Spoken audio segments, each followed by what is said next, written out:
Let's do something I should have done a long time ago and teach you how to EQ. EQing, or using an equalizer effect, is the tuning of the various frequencies of audio recorded or captured by your microphone or any other sound source. In this case, we're talking about microphones for live streaming setups.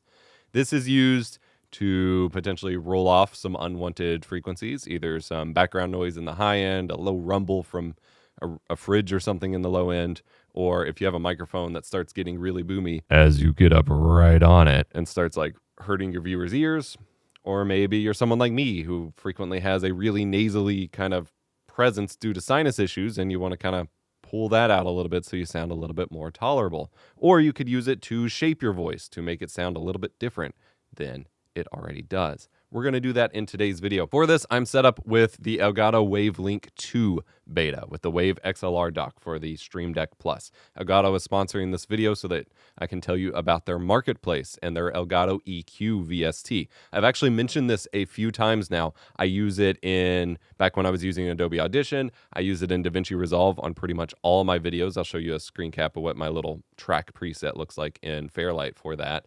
I also have even used it in Ableton projects for music stuff because the way they have the EQ laid out is really handy and easy to use, and the EQ VST is free. So if you haven't downloaded any of their VSTs or effects yet, you will want to come over here to your voice effects. I just have the XLR dock set up in a basic wavelength configuration here, and click Explore Marketplace.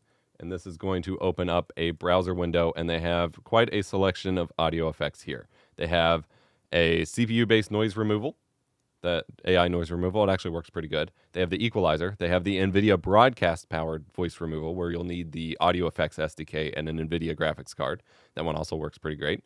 You have a compressor, which has got a decent UI for it. And then they have a couple effects, like Black Ops 6 one, Fallout Pip-Boy one, Lil Mod one, and then they have a paid plugin, the reverb effects. I've also used that on my music projects. It's a lot of fun. They have a bunch of stuff on the Elgato Marketplace for all of your Elgato gear. So the Stream Deck, they have tons of plugins and effects and things like that. They've got graphics for your stream, all of that. A really cool thing, you go ahead and click here on the audio effect you want and then open in WaveLink. And assuming you have WaveLink installed, it'll prompt you. It'll be like, hey, we want to open it in WaveLink. Allow, open link, and it will install the effect. I've already had it installed here. Another cool thing about these plugins is through the marketplace, they also have presets for it. And we'll take a look at that in a little bit because I've been setting up presets over the past year, I guess, for a variety of different microphones. And we'll talk about when you should be using EQ presets in a bit. But I want to get into the actual meat of it as quickly as possible here. So this little icon is your audio effects. So right now we have nothing. Before you even do anything, and this is why I'm using the WaveLink 2.0 beta, is they have added a recording loop. So you can record your own microphone sample and apply your effects here.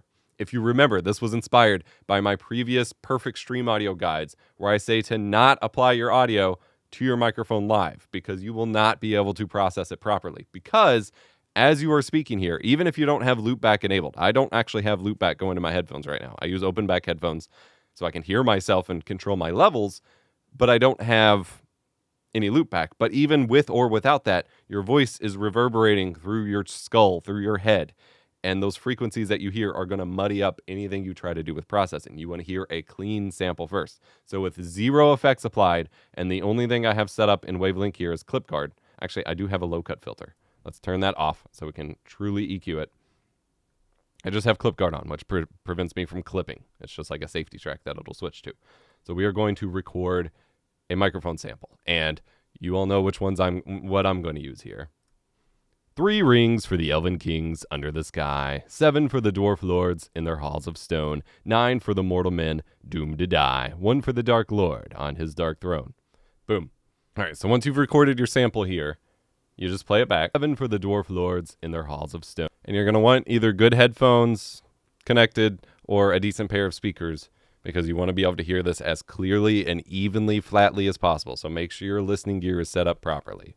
9 for the mortal men. So you can play that back and loop it as much as you want. If you don't like how it recorded, you can delete it and record a new sample. And then we can start adding effects to it. And by applying the effects to the sample, we're more able to clearly hear how it's affecting our audio than just trying to say the same thing every time. And every time you read it, you're going to say it differently.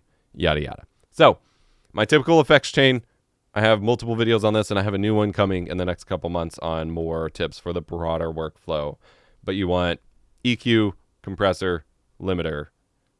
Sometimes you want a secondary EQ after the compressor, which we'll talk about in this video too. Because a typical, more professional audio chain is you have your adjustment EQ, as in like taming gnarly frequencies, fixing things. That kind of EQ happens before the compressor, and then the more shaping kind of flavor EQ happens after the compressor. So we're going to do 2 stages of EQing, but before we do any of that, we're just going to do the first one that just tames your frequencies. So Elgato EQ, and here we have their wonderful UI for it that shows what the different frequency ranges do to your audio. So from 20 to 80 kilohertz is that rumble and sub bass that a lot of you all don't like because it can kind of hurt your ears, that you may want to filter out with a high pass filter here. Then you have boom and warmth, which you may want to add for flavor in the second step. You've got boxy frequencies. If, for example, your microphone's further away and you're picking up kind of reverb off your monitors, that boxy sound you might tame in this 300 to 1.4 kilohertz range. And around the 800 to 1500 kilohertz range is also where the nasal set kind of sound is. And then you have presence, which you might want to boost here. And then air at the top end, which most people aren't really going to hear, but if they do hear, that's also where some gnarly frequencies live. And you got a lot of settings for these that I can show you in just a minute. So we are going to pull up and play our sample, and this is going to be really annoying for you as the viewer for a moment, but we are literally just going to loop it while we tweak some frequencies. And keep in mind, this first step of the EQ is not to make you sound amazeballs. This first step is to tweak anything we don't like about the sound. We're not making it sound different. We're just taking out anything that might sound weird. So I'm going to play our sample. Doomed to die. 1 for the Dark Lord on his dark. 3 rings for the Elven Kings under the sky. 7 for the Dwarf Lords in their halls of stone. So I'm hearing that there might be a little bit of too much low end, which will be amplified by the compressor. But I'm also hearing a little bit of nasaliness that I want to trim out. Now, something you could also do here is go on and add the compressor, which you'll have to do with your real-time audio. And then we're tweaking the EQ underneath that. That gets a little funky with recording samples and stuff. So for this exact moment, we're just going to do this based on the sample. So I'm going to start playing it back and start playing with the frequencies. And again, Elgato's UI here shows you where your voice is living. So right now you can see here I have a lot of warmth. I got a lot of boxiness, a big spike in the nasal. But maybe I need some more presence over here. But we don't want to boost anything here. We only want to cut. Again, this is the taming side.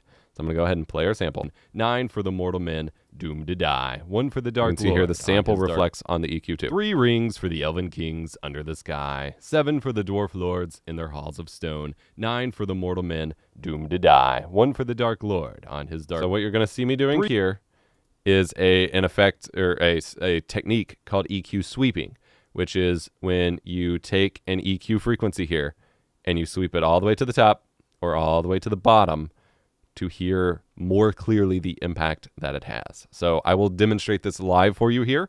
So we're going to take the boxy frequency range, and we're just doing a basic single point EQ here. And I'm just going to crank it all the way up, and you can see what that does to my voice. And I'm going to crank it all the way down, and you can see what that does to my voice. We'll come over here to the double click to add a new EQ point. We're going to boost the boom and warmth up, and we're going to cut it all the way away. I'm going to hit delete on that point to get rid of it for now. Same thing with nasal. We'll add a point, drag it all the way up. You can hear what that does to my voice. Drag it all the way down. We'll move it over here to presence, drag it all the way up, bring it down, drag it all the way down. So then you can get a feel for how it really sounds. So you're going to see me doing this with my sample for a minute. 3 rings for the Elven Kings under the sky. 7 for the Dwarf Lords in their halls of stone. 9 for the mortal men, doomed to die. 1 for the Dark Lord on his dark. 3 rings for the Elven Kings under the sky. 7 for the Dwarf Lords in their halls of stone. 9 for the mortal men, doomed to die. 1 for the Dark Lord. And you can sweep dark to really find the problem frequencies. That's what I do, is as I am listening, I am cranking it up at certain frequencies to find where I find, like, I can hear in my headphones that there's something that I might want to tame. And so I will crank that all the way up at first to really dial in where that frequency is so I can start bringing it down. Rings for the elven kings under the sky, 7 for the dwarf lords in their halls of stone, 9 for the mortal men doomed to die, 1 for the dark lord on his dark.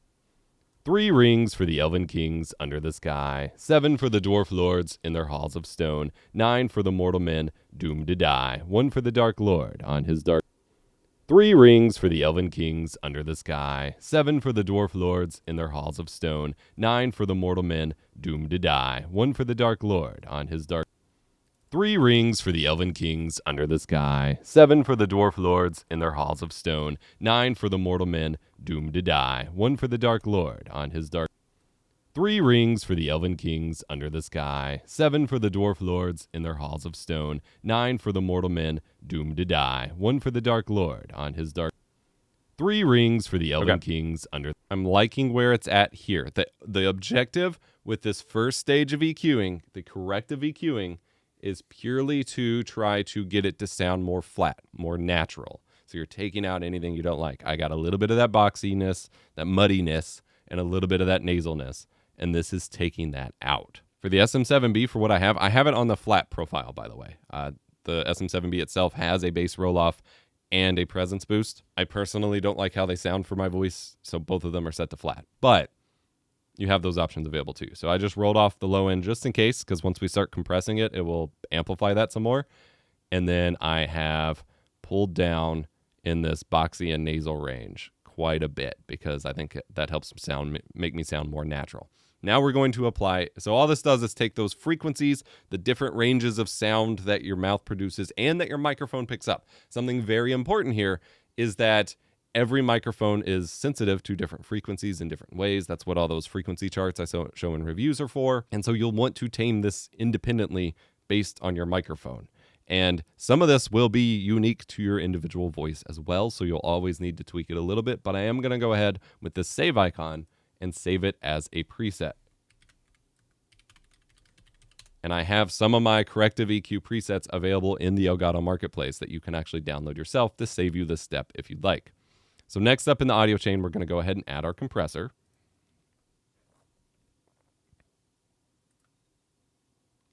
Now this one we apply in real time.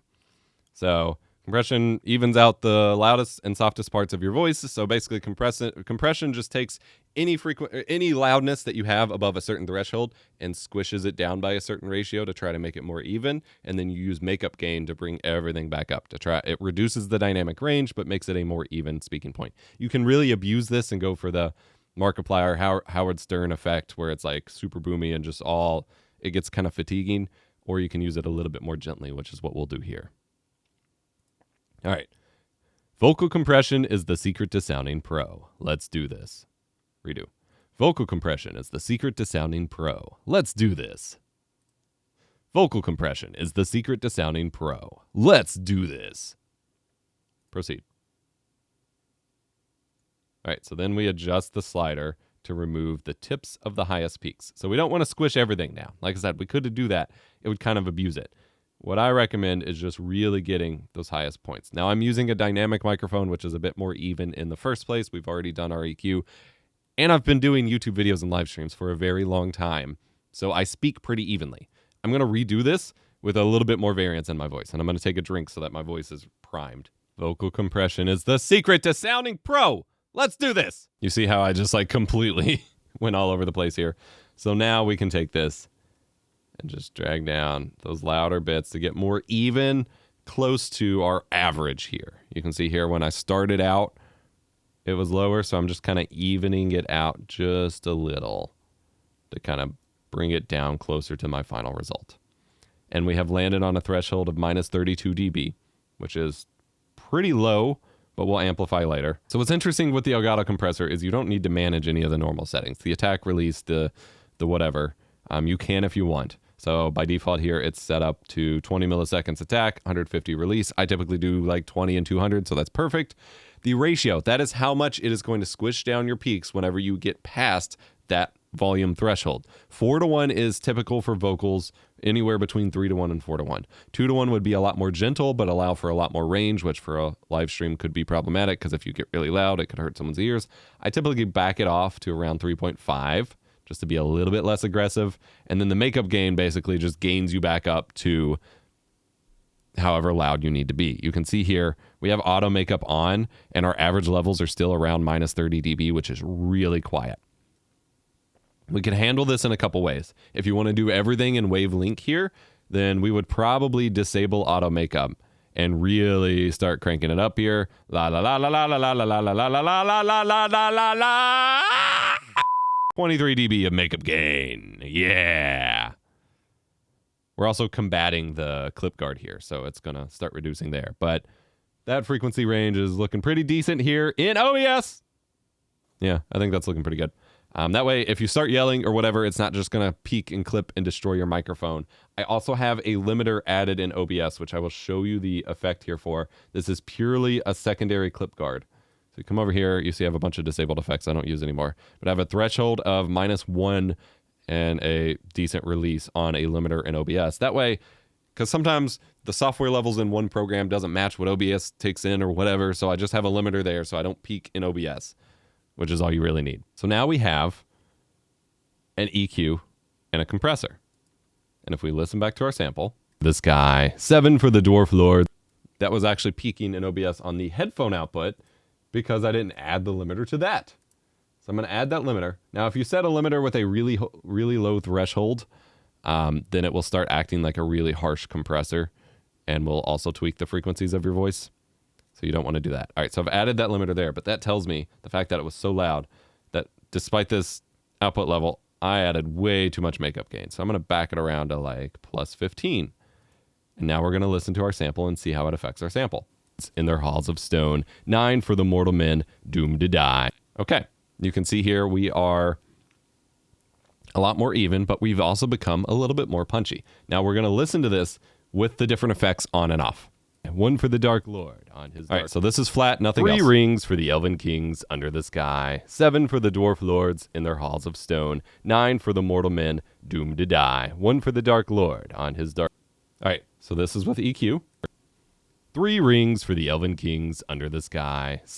Not a huge difference, just taming those frequencies. This is with the compressor. 7 for the Dwarf Lords in their halls of stone. 9 for the mortal men doomed to die. We're still a little punchy. I'm going to bring it down to 10 decibels. And doomed to die. 1 for the Dark Lord on his dark. 3 rings for the Elven Kings under. That sounds pretty even. Okay. So we can tweak our EQ here now based on what's in the compressor. Again, we're not adding flavor yet, but I do want to tame a little bit of my low end here that is amplified by the compressor. So we are still using that same first EQ, but it's affecting things. This list is applied in order from top to bottom. You know, just following the effects chain. I'm going to edit the EQ underneath the compressor. This guy, 7 for the Dwarf Lords in their halls of stone, 9 for the mortal men doomed to die, 1 for the Dark Lord on his dark. 3 rings for the Elven Kings under the sky, 7 for the Dwarf Lords in their halls of stone, 9 for the mortal men doomed to die, 1 for the Dark Lord on his dark. I just wanted to tweak my low end just a teeny tiny bit, bring in that high pass filter a little bit, because since the frequencies of my voice trend lower, those are the louder parts of my voice, and the compressor is squishing down the louder parts, which kind of pushes them more densely into each other, and that not amplifies, but like accentuates the lower frequencies in my voice. For some people, it may be really high frequencies. Got to tweak a little bit. All right, so we're going to add our last EQ here, and this is going to be the flavor EQ. So we're going to add another Elgato EQ effect, and it's going to be set up just flat like it is before, and we're going to play with the different kinds of EQ nodes here, because you may not know it, but you see this EQ point. This is a typical just band EQ, and you can adjust it in a few ways. You can change the frequency it's at by dragging it left to right. You can change the gain that it applies to that frequency by dragging it up and down. You can also change the width. So if I scroll on it with the scroll wheel, I can make it really skinny by increasing the quality, or I can make it even fatter by scrolling outward and just have a big O thing here. I'm going to delete that point and start over. You can also change the type of band. So by default, it's just a normal band pass, but there's also high pass, which is what curves off your low end here. There's low pass, which curves off your high end here. High pass meaning lets higher frequencies through, doesn't let lower. Low pass meaning it lets lower frequencies through, but not higher. You also have high and low shelves, which basically take anything past kind of the point that you're at and ramps it up. And this is how we can really start to shape our voice using these combinations. Now, the reason you would want to make it skinnier or fatter for a bandpass is, for example, I like my CRT monitors. This is just one example of a way you could use it. Most CRT televisions and monitors output a frequency, a flyback whine that you sometimes, if you're younger, you can hear of that really high-pitched screech that it kind of outputs that a lot of older people can't hear. And you would want to kind of notch that out. That would be around 15 kilohertz. So I'd bring it over here to like 15, and then I'd make it super skinny. That way I'm not really affecting the quality of my voice, but I'm cutting out that frequency, ideally. I don't need that here. I don't have them on at the moment. So we're going to listen to our sample, and again, we're going to start tweaking. But this time, I'm going to do a little cutting. You should always cut first and boost later with EQ, but I'm also going to focus on starting to boost a little bit of those frequencies. 3 rings for the Elven Kings under the sky, 7 for the Dwarf Lords in their halls of stone, 9 for the mortal men doomed to die, 1 for the Dark Lord on his dark... 3 rings for the Elven Kings under the sky, 7 for the Dwarf Lords in their halls of stone, 9 for the mortal men doomed to die, 1 for the Dark Lord on his dark... All right, so this is an extreme EQ curve. Let's talk about what I'm doing here. I have set up a high shelf, which means it's taking high frequencies and ramping them up at a certain point. My voice, especially with constant congestion and sinus issues, my voice trends pretty nasally sometimes, and it also trends very low and warm. That affects the clarity of my voice, especially on a dynamic mic like the SM7B here. I lose a lot of clarity on these microphones. That's why I typically often use condenser microphones like the Earthworks Ethos or whatever, because condenser mics or the Elgato Wave is really good at this. It picks up those higher, crisper frequencies a bit more. You probably don't want to boost this much. Probably want to keep it under 6 decibels in either direction. But I really want that presence, that clarity that makes it sound like you can really hear me, especially on crappier speakers, to cut across the lower end of my voice, that rumble. 3 rings for the Elven. So this is without that high boost. Elven Kings under the sky. 7 for the Dwarf Lords in their halls of stone. It's a little too crunchy. Starts to get a little too crispy flispy here, but we can bring it down just a little bit. Like I said, I'm doing that sweep where I go super to the extreme to hear what the effect is, and then bring it down to moderation. So I really want to improve that presence. But if I start it too soon over here, then I start boosting those nasal frequencies, and I don't want to do that. And that's why you got to play around with it while your sample is playing. 9 for the mortal men doomed to die, 1 for the Dark Lord on his dark... 3 rings for the Elven Kings under the sky, 7 for the Dwarf Lords in their halls of stone, 9 for the mortal men doomed to die. Now this is going to sound super extra boomy. This is a low shelf. Now on microphones that don't pick up my low end as clearly as I like, I will often boost this a little bit with a low shelf combined with the high pass to cut off those really boomy frequencies to create this nice little shelf that then rolls off to boost me a little bit. On the SM7B, it has what's called proximity effect. A lot of microphones will have this, where if you get right up on it, you start getting boomier and boomier and boomier. A microphone like the RE20 that I've talked about for a long time is a variable D microphone, which means it does not have proximity effect. So whether you're all the way out here, all the way out here, or all the way up on here, the proximity effect is not really an issue. The SM7B has proximity effect, so I am actually boomy by being up on it, so I don't really need any sort of boost here. But if you don't have a very low-end voice and you're trying to balance it out or improve that, or you have a microphone that doesn't pick it up as clearly, you may want to boost it here. Die, 1 for the Dark Lord on his dark... 3 rings for the Elven Kings under the sky, 7 for the Dwarf Lords in their halls of stone, 9 for the mortal men doomed to die, 1 for the Dark Lord on his dark... 3 rings for the Elven Kings under the sky, 7 for the Dwarf Lords in their halls of stone, 9 for the mortal men doomed to die, 1 for the Dark Lord on his dark... 3 rings for the Elven Kings under the sky, 7 for the Dwarf Lords in their halls of stone, 9 for the mortal men doomed to die, 1 for the Dark Lord on his dark... 3 rings for the Elven Kings under the sky, 7 for the Dwarf Lords in their halls of stone, 9 for the mortal men doomed to die, 1 for the Dark Lord on his dark... 3 rings for the Elven Kings under the sky, 7 for the Dwarf Lords in their halls of stone. Okay, it may not be perfect, but this is what I have landed on here. I am still doing a little bit of a high shelf to get that specific, I like the range of like 90 to 125 hertz. That is really flattering on my voice, and I like emphasizing it whenever I can.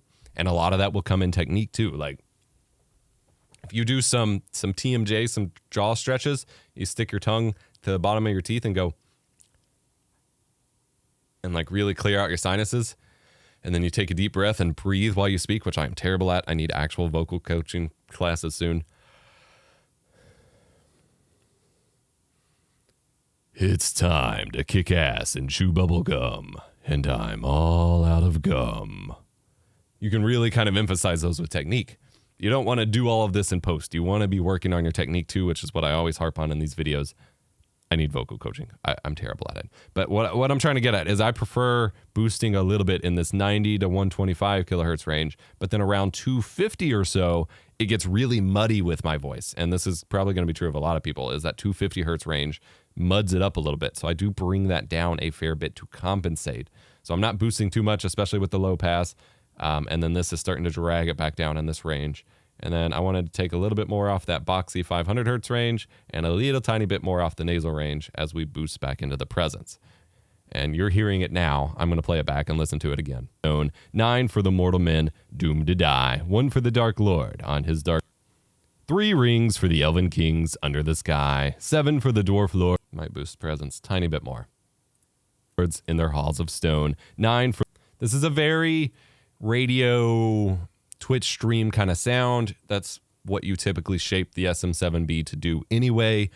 But I think I like where this is at. I think I like where this is going. And so I'm going to save this as a new preset, SM7B post EposVox. And I'm going to rename these to be pre and post, and that's pre-compressor and post-compressor. And all of my audio chains have separate compression or separate EQ profiles before and after the compressor. Now, if you want to include noise removal, my typical audio chain, I recommend doing that before your compressor.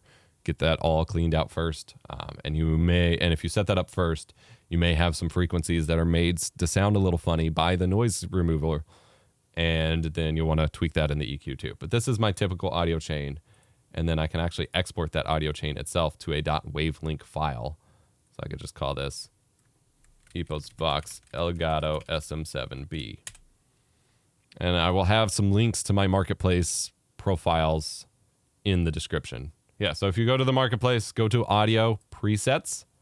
You'll see here, Harris has some, other people have some. Lady Vic has a couple. I've got one so far, and these original ones are just overall pre-compression profiles that I've put up there. But I've got one for Electro Voice RE20, the Earthworks Ethos, the Wave DX, and the Wave 3. And I will put this SM7B one up there as well. And I will try to get the pre and post package together if I can. But I have them kind of up there for you if that's what you're interested in, getting an easier place to start out. But I do think there is a ton of value in learning to EQ yourself, because it is very personal. It has taken me my entire career to feel confident that I know what I'm doing with EQ. And what I'm doing with EQ is primarily applied to my own voice. I've had to learn what to look for in my voice, the qualities that I like, that I don't like. I've had to learn how to tweak that with technique, as I mentioned. I've learned how to...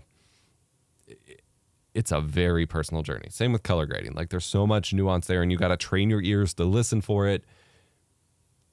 So I think there's a ton of value to going through a video like this and really learning how to tweak these things, and I hope it's been helpful. But there's no shame in starting with starter packs while you figure it out. Because, frankly, some of the easiest way, whether it's audio or color or whatever, to figure out what you like and don't like is to take a preset. A preset like this, a LUT for your color, a profile, whatever, apply it, and immediately you're going to know if you like it or you don't. And if you have nitpicks, you know where to start learning. So I hope this has been helpful. I know it's weird to watch someone else just kind of walk through the process, but I really wanted to showcase how you can manage each frequency. And I really love, again, not just because they sponsor me. Like I said, I use this in my Resolve profiles. I use it in my Ableton projects. I love the Elgato EQ because it shows you where your voice is being emphasized as you talk, and it tells you what each of the sections are. That is hugely important from an education perspective and from just a usability perspective. And I'm thoroughly enjoying it so far. I think it's a great tool to get started. You will need a VST host like Wavelink or something because it's a VST3 plugin. And OBS doesn't have VST3 support just yet. It's supposed to be coming at some point. But like I said, hope you found this helpful. Go check out my other videos on perfecting your stream audio linked below. And check out the Elgato EQ VST on the Elgato Marketplace. And remember to be kind, rewind.